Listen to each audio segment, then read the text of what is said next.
Preparatory ಎಕ್ಸಾಮಿನೇಷನ್ಗಾಗಿ ನಾವು ಬಹು ನಿರೀಕ್ಷಿತ ಪ್ರಶ್ನೆಗಳನ್ನು ನೋಡ್ತಾ ಇದ್ದೀವಿ. ಆಲ್ರೆಡಿ ಫಸ್ಟ್ ಪಾರ್ಟಲ್ಲಿ ನಾನು ಫಿಸಿಕ್ಸ್ಗೆ ಸಂಬಂಧಪಟ್ಟಂತೆ ಕ್ವಶನ್ಸ್ಗಳನ್ನು ಕೊಟ್ಟಿದ್ದೆ. ಅಷ್ಟು ಓದಿದರೆ ಸಾಕು, ಮ್ಯಾಕ್ಸಿಮಮ್ ನೀವು ಫಿಸಿಕ್ಸ್ನಿಂದ ಬರ್ತಕ್ಕಂಥ ಕ್ವಶನ್ಸ್ಗಳನ್ನು ಟಚ್ ಮಾಡ್ತೀರಿ. ಸೊ ಇಂದಿನ ವಿಡಿಯೋದಲ್ಲಿ ಉಳಿದಿರ್ತಕ್ಕಂಥ ಕೆಮಿಸ್ಟ್ರಿ ಮತ್ತು ಬಯಾಲಜಿಯ ಪಾರ್ಟ್ಗಳನ್ನು ಹಾಕ್ತೀನಿ. ಇದಾದ ನಂತರ 3 ಸೆಟ್ ಕ್ವಶನ್ ಪೇಪರ್ಗಳನ್ನು ನಿಮಗೆ ಕೊಡ್ತೀನಿ. ಸೊ ಪ್ರತಿ ಸೆಟ್ ಕ್ವಶನ್ ಪೇಪರನ್ನು 10,000 ವ್ಯೂಸ್ದ ನಂತರನೇ ಮುಂದಿನ ವಿಡಿಯೋಗಳನ್ನು ಪೋಸ್ಟ್ ಮಾಡ್ತಾನೆ ಹೋಗ್ತೀನಿ. ಮೋಸ್ಟ್ ಇಂಪಾರ್ಟೆಂಟ್ ಇದ್ದಾವೆ, ಅಪ್ಲಿಕೇಬಲ್ ಕ್ವಶನ್ಸ್ ಇದ್ದಾವೆ, ನಿಮ್ಮ ಎಕ್ಸಾಮ್ ದೃಷ್ಟಿಯಿಂದನೇ ಅವು ಮೋಸ್ಟ್ ಇಂಪಾರ್ಟೆಂಟ್.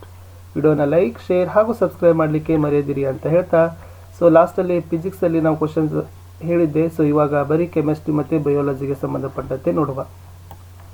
ಬಹು ಆಯ್ಕೆ ಪ್ರಶ್ನೆಗಳಲ್ಲಿ ಒಂದು ದ್ರಾವಣದ pH ಮೌಲ್ಯ ಹೆಚ್ಚಾದಂತೆ. ನೆಕ್ಸ್ಟ್, ಈ ಕೆಳಗಿನವುಗಳಲ್ಲಿ ಯಾವುದು ಉಭಯವರ್ತಿ ಆಕ್ಸೈಡ್ ಇದೆ?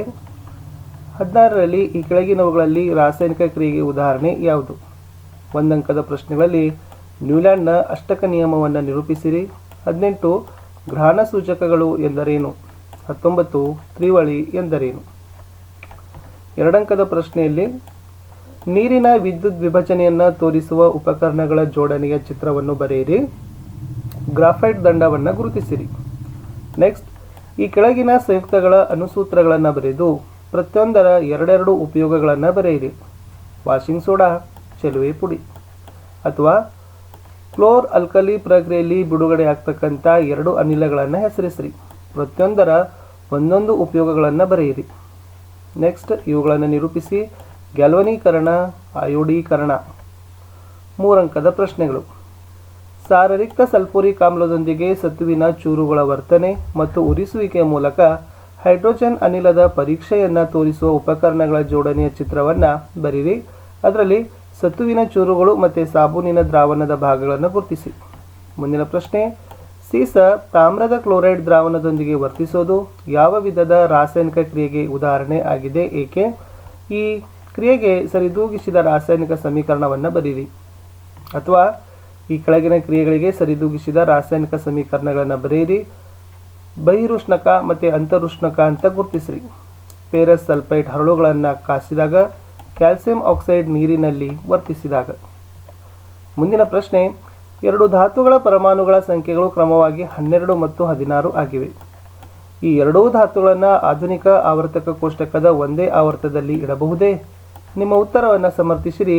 ಈ 2 ಧಾತುಗಳಲ್ಲಿ ಯಾವುದು ಹೆಚ್ಚು ವಿದ್ಯುತ್ ವಿಭಜನೀಯವಾಗಿದೆ, ವಿದ್ಯುದ್ಧನಿಯಾಗಿದೆ, ಏಕೆ? ಲಾಸ್ಟ್ 4 ಅಂಕದ ಪ್ರಶ್ನೆಗಳಲ್ಲಿ ಕೇಳಿದರು, ಅಯಾನಿಕ್ ಸಂಯುಕ್ತಗಳು ಘನಸ್ಥಿತಿಯಲ್ಲಿದ್ದಾಗ ವಿದ್ಯುತ್ ಪ್ರವಹಿಸೋದಿಲ್ಲ, ಆದರೆ ದ್ರವಿಸಿದ ಸ್ಥಿತಿಯಲ್ಲಿದ್ದಾಗ ಒಳ್ಳೆಯ ವಿದ್ಯುತ್ ವಾಹಕ ಏಕೆ? ಇನ್ನೊಂದು ಪ್ರಶ್ನೆ ಇದೆ, ಮೆಗ್ನೀಸಿಯಂ ಕ್ಲೋರೈಡ್ MgCl2 ಉಂಟಾಗುವಿಕೆನ ಎಲೆಕ್ಟ್ರಾನ್ ಚುಕ್ಕೆ ವಿನ್ಯಾಸದ ಮೂಲಕ ಬರೀರಿ. ಇದು ಮೋಸ್ಟ್ ಇಂಪಾರ್ಟೆಂಟ್ ಇತ್ತು.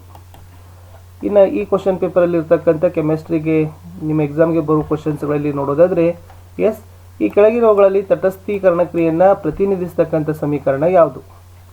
ಧಾತುಗಳ ಗುಣಗಳು ಅವುಗಳ ಪರಮಾಣು ಸಂಖ್ಯೆಯ ಆವರ್ತನೀಯ ಪುನರಾವರ್ತನೆಗಳು. ಈ ನಿಯಮವನ್ನು ಪ್ರತಿಪಾದಿಸಿದವರು ಯಾರು? ಕೆಂಪು ಲಿಟ್ಮಸ್ ಕಾಗದವನ್ನು ನೀಲಿ ಬಣ್ಣಕ್ಕೆ ಬದಲಾಯಿಸುವ ವಸ್ತು ಯಾವುದು? C2H5COOH ಅಣುವಿನ ರಚನೆಯಲ್ಲಿರುವ ಏಕಬಂಧಗಳು ಮತ್ತು ದ್ವಿಬಂಧಗಳ ಸಂಖ್ಯೆಯನ್ನು ತಿಳಿಸಿರಿ.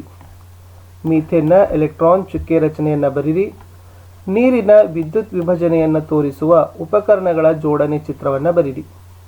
ಇನ್ನು 2 ಮಾರ್ಕ್ಸಲ್ಲಿ ನೋಡೋದಾದರೆ, ಕ್ಯಾಲ್ಸಿಯಂ ಆಕ್ಸೈಡ್ ನೀರಿನೊಂದಿಗೆ ವರ್ತಿಸಿದಾಗ ಅರಳಿದ ಸುಣ್ಣ ಉಂಟಾಗ್ತದೆ. ಈ ರಾಸಾಯನಿಕ ಕ್ರಿಯೆಯ ವಿಧ ಯಾವುದು? ಈ ಕ್ರಿಯೆಗೆ ಸರಿದೂಗಿಸಿದ ರಾಸಾಯನಿಕ ಸಮೀಕರಣವನ್ನು ಬರೀರಿ. ಮುಂದಿನ ಪ್ರಶ್ನೆ, ಚೆಲುವೆ ಪುಡಿಯ ರಾಸಾಯನಿಕ ಹೆಸರೇನು? ಇದರ ಯಾವುದಾದರೂ 2 ಉಪಯೋಗಗಳನ್ನು ಬರೀರಿ. ಅಥವಾ ಪ್ರಬಲ ಆಮ್ಲ ಎಂದರೇನು? ತುರಿಕೆ ಗಿಡದ ಎಲೆಗಳ ಚುಚ್ಚುವ ಕೂದಲುಗಳಲ್ಲಿರುವ ಆಮ್ಲವನ್ನು ಹೆಸರಿಸಿರಿ. ಕಾರಣ ಕೊಡಿ.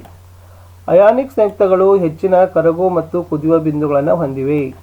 ಅಯಾನಿಕ್ ಸಂಯುಕ್ತಗಳು ಘನ ಸ್ಥಿತಿಯಲ್ಲಿನ ವಿದ್ಯುತ್ನ ವಾಹಕಗಳು. 3 ಅಂಕದ ಪ್ರಶ್ನೆಯಲ್ಲಿ ಲೋಹದ ಮೇಲೆ ಹಬೆಯ ವರ್ತನೆಯನ್ನು ಉಪಯೋಗಿಸುವ ಸಲಕರಣೆಗಳ ಜೋಡಣೆ ಚಿತ್ರವನ್ನು ಬರೀರಿ. ಕೆಳಗಿನ ಭಾಗಗಳನ್ನು ಗುರುತಿಸಿರಿ. ಲೋಹದ ಚೂರು, ವಿತರಣಾ ನಳಿಕೆ. ಮುಂದಿನ ಪ್ರಶ್ನೆ, 4 ಧಾತುಗಳ ಎಲೆಕ್ಟ್ರಾನಿಕ್ ವಿನ್ಯಾಸವನ್ನು ಕೆಳಗಿನ ಕೋಷ್ಟಕದಲ್ಲಿ ನೀಡಲಾಗಿದೆ. ಈ ಧಾತುಗಳನ್ನು ಅವುಗಳ ವಿದ್ಯುತ್ ಧನ್ಯತೆಯ ಏರಿಕೆಯ ಕ್ರಮದಲ್ಲಿ ಬರೆಯಿರಿ ಮತ್ತು ಕಾರಣಗಳನ್ನು ಕೊಡ್ರಿ. ಬೆಳ್ಳಿಯ ಕ್ಲೋರೈಡನ್ನು ಸೂರ್ಯನ ಬೆಳಕಿಗೆ ತೆರೆದಿಟ್ಟಾಗ ಅದು ಬೂದು ಬಣ್ಣಕ್ಕೆ ತಿರುಗ್ತದೆ ಏಕೆ? ಎಸ್, ಈ ಕ್ರಿಯೆಗೆ ಸರಿದೂಗಿಸಿದ ರಾಸಾಯನಿಕ ಸಮೀಕರಣ ಬರೆಯಿರಿ ಮತ್ತು ಕ್ರಿಯೆಯ ವಿಧವನ್ನು ತಿಳಿಸಿರಿ. ಕಬ್ಬಿಣದ ಮೊಳೆಯನ್ನು ಮುಳುಗಿಸಿ ಬಿಟ್ಟಾಗ ತಾಮ್ರದ ಸಲ್ಫೇಟ್ ದ್ರಾವಣದ ಬಣ್ಣ ಬದಲಾಗ್ತದೆ ಏಕೆ? ಈ ಕ್ರಿಯೆಗೆ ಸರಿದೂಗಿಸಿದ ರಾಸಾಯನಿಕ ಸಮೀಕರಣ ಬರೀರಿ. ಲಾಸ್ಟಲ್ಲಿ 4 ಅಂಕದಲ್ಲಿ ಪ್ರಶ್ನೆ ಇದೆ. ಇದರಲ್ಲಿ ಎಥನಾಲ್ ಅನ್ನು ಎಥನೋಯಿಕ್ ಆಮ್ಲವಾಗಿ ಪರಿವರ್ತಿಸುವುದು ಉತ್ಕರ್ಷಣ ಕ್ರಿಯೆಯಾಗಿದೆ ಏಕೆ? ರಚನಾ ಸಮಾಂಗಿಗಳು ಎಂದರೇನು? ಬ್ಯೂಟೆನ್ನ ರಚನಾ ಸಮಾಂಗಿಗಳನ್ನು ಬರೀರಿ. ಈ ಕ್ವಶನ್ ಪೇಪರಲ್ಲಿ ಇರ್ತಕ್ಕಂಥ ಕೆಮಿಸ್ಟ್ರಿಯ ಇಂಪಾರ್ಟೆಂಟ್ ಕ್ವಶನ್ಸ್ ಯಾವುದಂತಂದರೆ, ಎಸ್, ಆಮ್ಲವು ಲೋಹದೊಂದಿಗೆ ವರ್ತಿಸಿದಾಗ ಬಿಡುಗಡೆಯಾಗುವ ಅನಿಲ ಯಾವುದು? ಇವುಗಳಲ್ಲಿ ಸಂಕಲನ ಕ್ರಿಯೆಗೆ ಒಳಪಡುವ ಹೈಡ್ರೋಕಾರ್ಬನ್ ಯಾವುದು? ಆಧುನಿಕ ಆವರ್ತಕ ಕೋಷ್ಟಕದಲ್ಲಿ ಒಂದು ಆವರ್ತದಿಂದ ಎಡದಿಂದ ಬಲಕ್ಕೆ ಸಾಗಿದಂತೆ ಧಾತುಗಳ ಪರಮಾಣು ಗಾತ್ರ ಹೇಗಾಗ್ತದೆ? ನೆಕ್ಸ್ಟ್, ಮಾರ್ಜಕಗಳನ್ನು ಬಳಸಿ ನೀರಿನ ಗಡಸುತನವನ್ನು ಪರೀಕ್ಷಿಸಬಹುದೇ? ನಿಮ್ಮ ಉತ್ತರಕ್ಕೆ ಕಾರಣ ಕೊಡಿ. ಆಧುನಿಕ ಆವರ್ತಕ ಕೋಷ್ಟಕದಲ್ಲಿ 17ನೇ ಗುಂಪಿನ ಧಾತುಗಳು ಕ್ರಮವಾಗಿ ಫ್ಲೋರಿನ್, ಕ್ಲೋರಿನ್, ಬ್ರೋಮಿನ್, ಅಯೋಡಿನ್ ಆಗಿವೆ. ಇವುಗಳಲ್ಲಿ ಎಲೆಕ್ಟ್ರಾನ್ಗಳನ್ನು ಪಡೆದುಕೊಳ್ಳುವ ಪ್ರವೃತ್ತಿ ಯಾವ ಧಾತುವಿನಿಂದ ಹೆಚ್ಚಾಗಿದೆ ಏಕೆ? ನೆಕ್ಸ್ಟ್, ಅಯಾನಿಕ್ ಸಂಯುಕ್ತಗಳು ಹೆಚ್ಚಿನ ಕರಗುವ ಬಿಂದುವನ್ನು ಹೊಂದಿವೆ ಏಕೆ? 2 ಅಂಕದ ಪ್ರಶ್ನೆಗಳಿತ್ತು. 4 ಕಾರ್ಬನ್ ಪರಮಾಣುಗಳನ್ನು ಹೊಂದಿರುವ ಒಂದು ಕೀಟೋನನ್ನು ಹೆಸರಿಸಿರಿ, ಅದರ ರಚನಾ ವಿನ್ಯಾಸವನ್ನು ಬರೀರಿ. ಕಾರ್ಬನ್ ಸಂಯುಕ್ತಗಳ ದಹನ ಕ್ರಿಯೆಯನ್ನು ಒಂದು ಉದಾಹರಣೆಯೊಂದಿಗೆ ವಿವರಿಸಿರಿ. ನೀರಿನಲ್ಲಿ ಆಮ್ಲೀಯ ದ್ರಾವಣ ವಿದ್ಯುತ್ ಪ್ರವಾಹವನ್ನು ಪ್ರವಹಿಸುತ್ತದೆ ಅಂತ ತೋರಿಸ್ತಕ್ಕಂಥ ಉಪಯೋಗಿಸಿದ ಉಪಕರಣದ ಚಿತ್ರ ಬರೀರಿ. ಸಾರರಿಕ್ತ ಹೈಡ್ರೋಕ್ಲೋರಿಕ್ ಆಮ್ಲದ ದ್ರಾವಣವನ್ನು ಗುರುತಿಸಿರಿ. ಸೋಡಿಯಂ ಕಾರ್ಬೋನೇಟ್ ಸಾರರಿಕ್ತ ಹೈಡ್ರೋಕ್ಲಾರಿಕ್ ಆಮ್ಲದೊಂದಿಗೆ ವರ್ತಿಸಿದಾಗ ಬಿಡುಗಡೆಯಾಗುವ ಅನಿಲವನ್ನು ಸುಣ್ಣದ ತಿಳಿನೀರಿನ ಮೂಲಕ ಹಾಯಿಸಿದಾಗ ಬಿಳಿಯ ಪ್ರಕ್ಷೇಪ ಉಂಟಾಗ್ತದೆ. ಆದರೆ ಅದೇ ಅನಿಲವನ್ನು ಸುಣ್ಣದ ತಿಳಿನೀರಿನ ಮೂಲಕ ಅಧಿಕ ಪ್ರಮಾಣದಲ್ಲಿ ಹಾಯಿಸಿದಾಗ ಪ್ರಕ್ಷೇಪ ಕಾಣೋದಿಲ್ಲ ಏಕೆ? 3 ಅಂಕದ ಪ್ರಶ್ನೆಗಳು. ಮೆಂಡೆಲಿವ್ ಅವರ ಆವರ್ತಕ ಕೋಷ್ಟಕದ ಮಿತಿಗಳನ್ನು ವಿವರಿಸಿರಿ. ನ್ಯೂಲ್ಯಾಂಡ್ಸ್ ರವರ ಅಷ್ಟಕದ ನಿಯಮದ ಮಿತಿಗಳನ್ನು ಬರೀರಿ, ಅಥವಾ 2ರಲ್ಲಿ 1 ಬರಿಬೇಕಿತ್ತು. ಮುಂದಿನ ಪ್ರಶ್ನೆ, ಪರ್ಯಾಪ್ತ ಕಾರ್ಬನ್ ಸಂಯುಕ್ತಗಳು ಮತ್ತು ಅಪರ್ಯಾಪ್ತ ಕಾರ್ಬನ್ ಸಂಯುಕ್ತಗಳಿಗಿರುವ ವ್ಯತ್ಯಾಸ ಬರೀರಿ. ಕಾರ್ಬನ್ ಇತರೆ ಪರಮಾಣುಗಳೊಂದಿಗೆ ಸಹವೆಲೆನ್ಸಿಯ ಬಂಧವನ್ನು ಏರ್ಪಡಿಸುತ್ತದೆ, ಆದರೆ ಅಯಾನಿಕ್ ಬಂಧವನ್ನಲ್ಲ ಏಕೆ? ವಿವರಿಸಿರಿ. ಮುಂದಿನ ಪ್ರಶ್ನೆ, ಲೋಹದ ಮೇಲೆ ಹಬೆಯ ವರ್ತನೆಯನ್ನು ತೋರಿಸುವ ಉಪಕರಣಗಳ ಜೋಡಣೆ ಚಿತ್ರವನ್ನು ಬರೀರಿ. ಎಸ್, ಈ ಕೆಳಗಿನ ಭಾಗಗಳನ್ನು ಗುರುತಿಸಿ. ಲೋಹದ ಚೂರು, ನಿರ್ಗಮನ ನಾಳ. 4 ಅಂಕದ ಪ್ರಶ್ನೆಯಲ್ಲಿ ಫಸ್ಟ್ ಇತ್ತು, ಮಿಶ್ರಲೋಹಗಳು ಎಂದರೇನು? ಸೀಸ ಮತ್ತು ತವರಗಳನ್ನು ಘಟಕಗಳನ್ನಾಗಿ ಹೊಂದಿರುವ ಮಿಶ್ರಲೋಹವನ್ನು ಹೆಸರಿಸಿರಿ, ಅದರ ಒಂದು ಉಪಯೋಗವನ್ನು ಬರೀರಿ. ಇನ್ನೊಂದಿತ್ತು, ಉಭಯವರ್ತಿ ಆಕ್ಸೈಡ್ ಎಂದರೇನು? ಲೋಹಗಳ ಯಾವುದಾದರೂ 2 ರಾಸಾಯನಿಕ ಲಕ್ಷಣಗಳನ್ನು ಬರೀರಿ ಅಂತ ಏನು ಮಾಡಿದ್ದಾರೆ ಕೇಳಿದ್ದಾರೆ. ಇಷ್ಟು ನಾವು ಕೆಮಿಸ್ಟ್ರಿ ಅಂದರೆ ರಸಾಯನಶಾಸ್ತ್ರದಲ್ಲಿ ನಿಮ್ಮ ಪರೀಕ್ಷೆಗೆ ಬರ್ತಕ್ಕಂಥ ಪ್ರಶ್ನೆಗಳನ್ನು ನೋಡಿದ್ದೀವಿ. ಇನ್ನು ಜೀವಶಾಸ್ತ್ರದ ಪ್ರಶ್ನೆಗಳನ್ನು ನೋಡೋಣ. ಎಸ್, ಜೀವಶಾಸ್ತ್ರ ವಿಭಾಗದಲ್ಲಿ ಬಹು ಆಯ್ಕೆಗಳು. ಎಲೆಗಳ ಬಾಡುವಿಕೆಯನ್ನು ಉಂಟು ಮಾಡುವ ಸಸ್ಯ ಹಾರ್ಮೋನು ಯಾವುದು? ಹೂ ಬಿಡುವ ಸಸ್ಯಗಳಲ್ಲಿ ಜರುಗುವ ಸಂತಾನೋತ್ಪತ್ತಿಯ ಹಂತಗಳ ಸರಿಯಾದ ಕ್ರಮ ಯಾವುದು? ಇನ್ನು ಕಾರ್ಯಾನುರೂಪಿ ಅಂಗಗಳು ಎಂದರೇನು? ಪರಿಸರ ವ್ಯವಸ್ಥೆಯಲ್ಲಿ ವಿಘಟಕರ ಪಾತ್ರ ಏನು?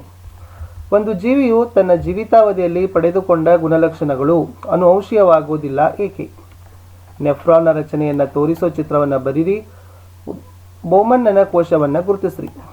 ಜೈವಿಕ ವಿಘಟನೆಗೆ ಒಳಗಾಗುವ ಮತ್ತು ಜೈವಿಕ ವಿಘಟನೆಗೆ ಒಳಗಾಗದ ವಸ್ತುಗಳ ನಡುವಣ ಯಾವುದಾದರೂ 2 ವ್ಯತ್ಯಾಸಗಳನ್ನು ಬರೀರಿ.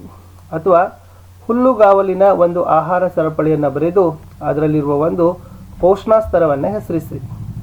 2 ಅಂಕದ ಪ್ರಶ್ನೆ 3 ಅಂಕದ ಪ್ರಶ್ನೆ ಇದ್ದಾವೆ. ಪುರುಷರ ಗಂಡು ಸಂತಾನೋತ್ಪತ್ತಿ ವ್ಯೂಹವನ್ನು ವಿವರಿಸಿರಿ. ಕೆಂಪು ಬಣ್ಣದ ಹೂಗಳನ್ನು ಹೊಂದಿರುವ ಎತ್ತರದ ಬಟಾಣಿ TTRR ಸಸ್ಯವನ್ನು ಬಿಳಿ ಬಣ್ಣದ ಹೂಗಳನ್ನು ಹೊಂದಿರುವ ಕುಬ್ಜ ಬಟಾಣಿ TTRR ಸಸ್ಯದೊಂದಿಗೆ ಸಂಕರಣಗೊಳಿಸಲಾಗಿದೆ. ದ್ವಿತಳೀಕರಣದ F2 ಪೀಳಿಗೆಯಲ್ಲಿ ಉಂಟಾಗುವ ಫಲಿತಾಂಶವನ್ನು ಚಕ್ಕರ್ ಬೋರ್ಡ್ನ ಸಹಾಯದಿಂದ ವ್ಯಕ್ತಪಡಿಸಿ F2 ಪೀಳಿಗೆಯಲ್ಲಿ ಉಂಟಾಗುವ ಸಸ್ಯದ ಅನುಪಾತಗಳನ್ನು ತಿಳಿಸಿರಿ. ಅಥವಾ ಪ್ರಭೇದೀಕರಣ ಅಂದರೆ ಏನು?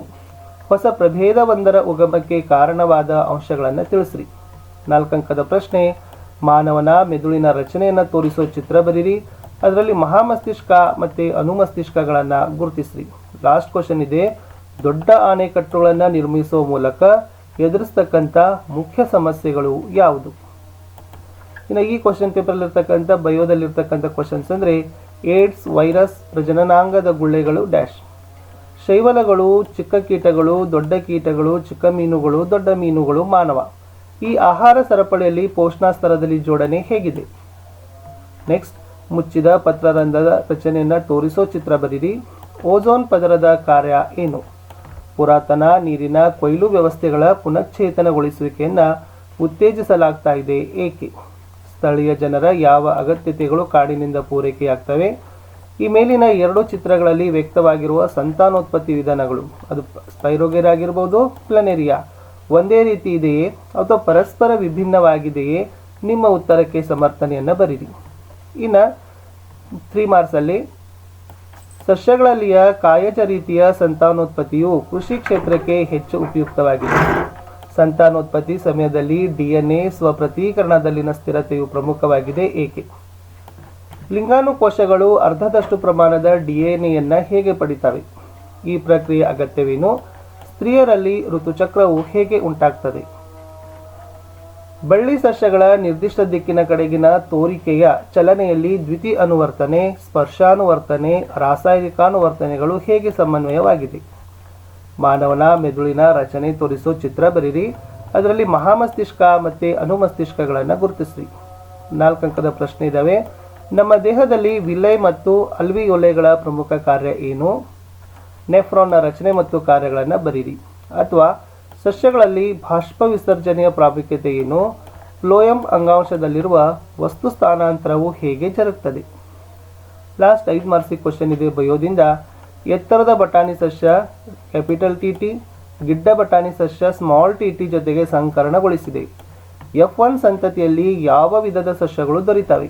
ಈ ಸಂತತಿಯ ತಳಿ ಗುಣಗಳನ್ನು ಬರೀರಿ. ಕಪ್ಪೆಯ ಮುಂಗಾಲು, ಹಕ್ಕಿಯ ರೆಕ್ಕೆ, ಬಾವಲಿಯ ರೆಕ್ಕೆ, ಹಲ್ಲಿಯ ಮುಂಗಾಲು ಇವುಗಳನ್ನು ಕಾರ್ಯಾನುರೂಪಿ ಮತ್ತು ರಚನಾನುರೂಪಿ ಅಂಗಗಳಾಗಿ ಜೊತೆ ಮಾಡಿ ನಿಮ್ಮ ಜೋಡಣೆಗೆ ಕಾರಣಗಳನ್ನು ಕೊಡಿ. ಇನ್ನು ಲಾಸ್ಟ್ದಲ್ಲಿರ್ತಕ್ಕಂಥ ಕ್ವಶನ್ ಪೇಪರ್ ನೋಡೋಣ. ಬಯೋದಲ್ಲಿ ಇಷ್ಟು ಪ್ರಿಪೇರ್ ನಾವು ಮಾಡ್ಕೊಂಡು ಹೋಗಿ ಆನ್ಸರ್ಸು ಖಂಡಿತವಾಗಿ, ಮತ್ತು ಇದರಲ್ಲಿರ್ತಕ್ಕಂಥ ಮೇನ್ ಕ್ವಶನ್ಗೆ ಆನ್ಸರ್ಗಳನ್ನ ನಮ್ಮ ಮಾಡೆಲ್ ಕ್ವಶನ್ ಪೇಪರ್ಗಳಲ್ಲಿ ಇದಾವೆ. ಸೊ ಆ 2 ವಿಡಿಯೋಗಳನ್ನು ಸಹಿತ ತಪ್ಪದೆ ನೋಡಿದರೆ ಸೊ ಖಂಡಿತವಾಗಿ ಡೋಂಟ್ ವರಿ ಉತ್ತಮ ಅಂಕಗಳನ್ನು ಸೈನ್ಸಲ್ಲಿ ಗಳಿಸ್ತೀರಿ. ಹೆಚ್ಚು ನಾವು ಇಲ್ಲಿ ಫೋಕಸ್ ಮಾಡೋದು ಅಪ್ಲಿಕೇಬಲ್ ಕ್ವಶನ್ಸ್ಗಳಿಗೆ. ಈ ಮೊದಲೇ ಬಳಸಿದ ವಸ್ತುಗಳ ಆಕಾರ ಮತ್ತು ಸ್ವರೂಪವನ್ನು ಬದಲಾಯಿಸದೆ ಅವುಗಳನ್ನು ಬಳಕೆ ಮಾಡೋ ಅಭ್ಯಾಸ ಯಾವುದು? ಜೈವಿಕ ವಿಘಟನಾ ವಸ್ತುಗಳಿಗೆ ಸಂಬಂಧಿಸಿದಂತೆ ಸರಿಯಾದ ಹೇಳಿಕೆ ಈ ವಸ್ತುಗಳು. ವಾತಾವರಣದಲ್ಲಿ ಓಝೋನ್ ಪದರು ಹೇಗೆ ಉಂಟಾಗಿದೆ? ಕಾಡುಗಳನ್ನು ಜೈವಿಕ ವೈವಿಧ್ಯತೆಯ ತಾಣಗಳು ಎಂದು ಕರೀತಾರೆ, ಏಕೆ? ದೊಡ್ಡ ಆಣೆಕಟ್ಟುಗಳ ನಿರ್ಮಾಣದಿಂದ ಆಗೋ 2 ಸಮಸ್ಯೆಗಳನ್ನು ಬರೀರಿ. ಬಟಾಣಿ ಸಸ್ಯದ ಬಳ್ಳಿಯ ಗಿಡಗಳು ಸಸ್ಯ ಬೆಳೆದಂತೆ ನಿರ್ದಿಷ್ಟ ದಿಕ್ಕಿಗೆ ಚಲಿಸುತ್ತಿರುವಂತೆ ಕಾಣ್ತದೆ. ಈ ರೀತಿಯ ಪ್ರತಿಕ್ರಿಯೆಯು ಹೇಗೆ ಉಂಟಾಗ್ತದೆ? ಅಥವಾ ಅಡ್ರಿನಲ್ ಗ್ರಂಥಿಯು ನಮ್ಮ ದೇಹದಲ್ಲಿ ರಾಸಾಯನಿಕ ಸಹಭಾಗಿತ್ವವನ್ನು ಹೇಗೆ ತರುತ್ತದೆ? ಸಂಕ್ಷಿಪ್ತವಾಗಿ ವಿವರಿಸಿರಿ. ಮಾದರಿ ಹೂವಿನ ನೀಳಛೇದ ನೋಟದ ರಚನೆಯನ್ನು ತೋರಿಸೋ ಚಿತ್ರವನ್ನು ಬರೆದು ಪರಾಗಕೋಶವನ್ನು ಗುರುತಿಸಿರಿ. 3 ಅಂಕದ ಪ್ರಶ್ನೆಗಳಲ್ಲಿ ಪ್ರಜನನ ಕೋಶಗಳು ವಂಶವಾಹಿಗಳ 2 ಪ್ರತಿಗಳನ್ನು ಹೊಂದಲು ಸಾಧ್ಯವಿಲ್ಲ. ಈ ಹೇಳಿಕೆಯನ್ನು ಕಾರಣದೊಂದಿಗೆ ಸ್ಪಷ್ಟಪಡಿಸಿ. ಅಥವಾ ಅನುವಂಶೀಯ ದಿಕ್ಚ್ಯುತಿ ಹಾಗೂ ನಿಸರ್ಗದ ಆಯ್ಕೆಗಳು ಹೊಸ ಪ್ರಭೇದದ ಜೀವಿಗಳನ್ನು ಹೇಗೆ ರೂಪಿಸ್ತವೆ? ವಿವರಿಸಿರಿ. ಪುರುಷರಲ್ಲಿ ಪ್ರೊಟೆಸ್ಟೆಂಟೋ ಗ್ರಂಥಿ, ವೃಷಣ ಮತ್ತು ವೃಷಣಗಳ ಕಾರ್ಯವೇನು? ಸ್ತ್ರೀ ಗರ್ಭಕೋಶಕ್ಕೆ ವೀರ್ಯಾಣುಗಳ ವರ್ಗಾವಣೆಯನ್ನು ತಡೆಯಲು ಪುರುಷನು ಅನುಸರಿಸಬಹುದಾದ ಕ್ರಮಗಳು ಯಾವುವು? ಅಥವಾ ಲೈಂಗಿಕ ಪರಿಪಕ್ವತೆ ಎಂದರೇನು? ಋತುಚಕ್ರ ಹೇಗೆ ಉಂಟಾಗ್ತದೆ? ಗರ್ಭಾವಧಿಯಲ್ಲಿ ಜರಾಯುವಿನ ಕಾರ್ಯ ಏನು? ಅಂಗರಚನಾ ಅಧ್ಯಯನಗಳು ಜೀವ ವಿಕಾಸೀಯ ಸಂಬಂಧಗಳನ್ನು ಪತ್ತೆ ಹಚ್ಚಲು ಹೇಗೆ ಸಹಾಯಕವಾಗಿವೆ? ವಿವರಿಸಿರಿ. ಸರೀಸೃಪಗಳು ಪಕ್ಷಿಗಳ ಅತಿ ಹತ್ತಿರದ ಸಂಬಂಧಗಳಾಗಿವೆ, ವಿವರಿಸಿರಿ. ಹೇಗೆ ನಿರ್ಧರಿಸಬಹುದು? ಲಾಸ್ಟ್ 4 ಮಾರ್ಕ್ಸಲ್ಲಿ ಮಾನವನ ಮೆದುಳಿನ ನೀಳಛೇದ ನೋಟದ ಚಿತ್ರ ಬರೀರಿ. ಅದರಲ್ಲಿ ಎಸ್ ಹೈಪೋಥಾಲಮಸ್ ಮತ್ತು ಮೆಡುಲಾಗಳನ್ನು ಗುರುತಿಸಿರಿ. ಲಾಸ್ಟ್ ಕ್ವಶನ್, ಮಾನವರಲ್ಲಿ ರಕ್ತ ಮತ್ತು ದುಗ್ಧರಸ ದ್ರವಗಳ ಕಾರ್ಯ ಏನು? ರಕ್ತದಿಂದ ಯಾವ ವಿಭಿನ್ನ ತ್ಯಾಜ್ಯ ವಸ್ತುಗಳು ಮೂತ್ರಕ್ಕೆ ಸೇರಲ್ಪಡ್ತವೆ? ಸಸ್ಯಗಳಲ್ಲಿ ತ್ಯಾಜ್ಯ ವಸ್ತುಗಳು ಹೇಗೆ ವಿಸರ್ಜಿಸಲ್ಪಡ್ತವೆ? ಇಷ್ಟು ಮೋಸ್ಟ್ ಇಂಪಾರ್ಟೆಂಟ್ ಆಗಿರ್ತಕ್ಕಂಥ ಕೆಮಿಸ್ಟ್ರಿ ಮತ್ತು ಬಯಾಲಜಿಯಲ್ಲಿ ಇರ್ತಕ್ಕಂಥ ಕ್ವಶನ್ಸ್ ಇತ್ತು. ನೆಕ್ಸ್ಟ್ ವಿಡಿಯೋಗಳನ್ನು, ಮಾದರಿ ಪ್ರಶ್ನೆ ಪತ್ರಿಕೆಗಳನ್ನು, ಕೀ ಉತ್ತರಗಳು ಇರ್ತಕ್ಕಂಥ ಬಹುನಿರೀಕ್ಷಿತ ಪ್ರಶ್ನೋತ್ತರಗಳೇ ಇರ್ತಕ್ಕಂಥ ವಿಡಿಯೋಗಳನ್ನು ತರ್ತೀನಿ. ವಿಡಿಯೋನ ಲೈಕ್, ಶೇರ್ ಹಾಗೂ ಸಬ್ಸ್ಕ್ರೈಬ್ ಮಾಡಲಿಕ್ಕೆ ಮಾತ್ರ ಮರಿಬೇಡಿ ಅಂತ ಹೇಳ್ತಾ